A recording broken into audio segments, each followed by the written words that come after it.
జాతరలో మొదటి రోజు సాయంత్రం ఒక అద్భుతమైన సన్నివేశం జరుగుతుంది. అదే పగిడిదరాజు మేడారానికి చేరుకోవడం. దీన్నే భక్తులందరూ దేవతల కలయిక లేదా లగ్న ఘట్టం అని పిలుస్తారు.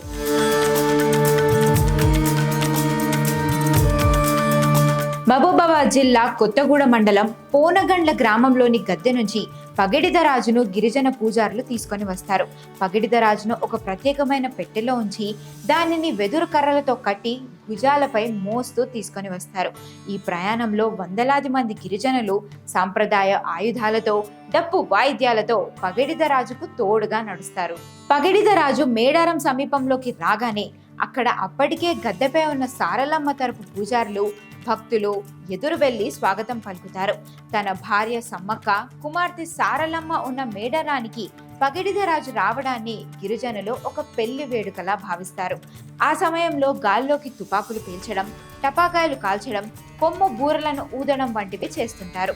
పగిడిదరాజును తీసుకుని వచ్చి మేడారంలోని ఒక గద్దెపై ప్రతిష్ఠిస్తారు.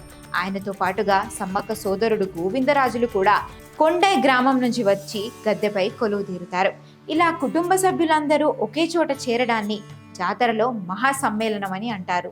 పగిడిదరాజు గద్దెపైకి వచ్చిన తర్వాతే మరుసటి రోజున తల్లి సమ్మక్క చిలుకల గుట్ట నుండి దిగి వస్తుంది. భర్త మరియు పిల్లలు అప్పటికే అక్కడ ఉన్నారనే వార్త సమ్మక్కకు చేరగానే ఆమె తన స్థానం నుంచి కదిలి వస్తుందని భక్తుల విశ్వాసం.